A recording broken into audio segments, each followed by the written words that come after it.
Welcome back. Today we cover primitive data types. Just warning you, it's about to get weird. So what we covered so far was the wrapper class data types, but there's a whole nother type of data types called primitives. So the wrapper class of integer has a sister primitive class called int, double has double, and boolean has boolean. Notice they're in lowercase. Here's how you would instantiate a primitive data type. So on the top you have the wrapper class, which we already did. At the bottom is the exact same thing, but instead of typing integer with a capital I, you just type int, all lowercase. Here's the same thing for double. It's just lowercase. And notice IntelliJ puts it in orange. Then you have boolean, also lowercase, and also orange. So what's happening here? Primitive data types are the data value, like the actual number, and the wrapper class is like a box that goes around it with extra functionality. So all wrapper classes use primitives under the hood. So primitives can't hold null values.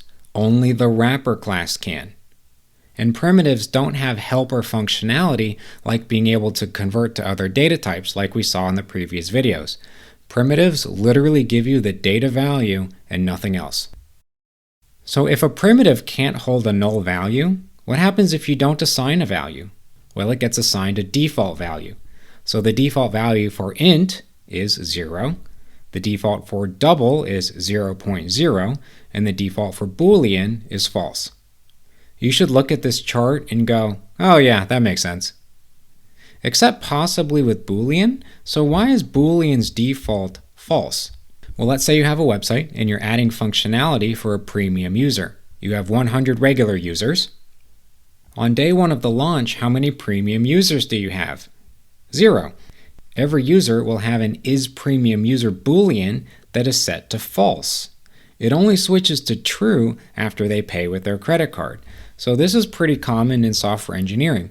When you add a new feature, it's turned off by default. It's false. The user has to do something to flip it to true, kind of like a light switch.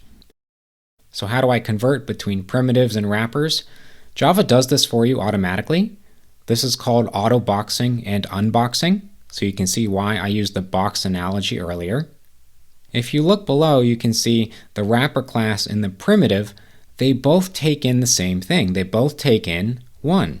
The 1 is the primitive value, the primitive data type. But with the wrapper class of integer, it takes that primitive and then automatically boxes it up for you. That's what autoboxing is. And unboxing does the same thing, just in reverse. So here are some examples of when to use wrapper classes versus primitives. So example 1, YouTube has a like or dislike control. I would use a wrapper class for this. Because think about it, it could be null. You can either upvote, that's true, you can downvote, that's false, or you can not click it at all, that's null. You don't want the default value of baby boolean to come in and automatically downvote the video. Here's Amazon sign in. This should be a primitive, because if you do nothing and you don't sign in, then you are not signed in. The value is false. Null doesn't make sense here. Price for a single object, I believe wrapper class could be a good choice for this because it can be null. You don't want to set it to 0, like for example, maybe you don't know what the price is going to be yet. You don't want to set it to 0 because if you forget, you may end up giving away product for free, which would be very bad. You want it to be null, so when you try to add it, it doesn't work. But total price, this is a good candidate for a primitive. If you have nothing in your cart, the total price is $0.00, and that makes logical sense. Okay, so again, we did not cover every single data type like bytes, but here's a chart for all the primitives and their matching wrapper classes. Notice every single thing is identical just with a capital letter, except integer uses int, and character uses char. I don't know why they did this. Java's weird sometimes. And notice we did exclude strings. So strings do not have a primitive data type. That's because strings are weird. They're their own thing. We're going to have a whole video on strings explaining all their oddities and whatnot, and that'll be in the next video. And as always, do the homework. Good luck.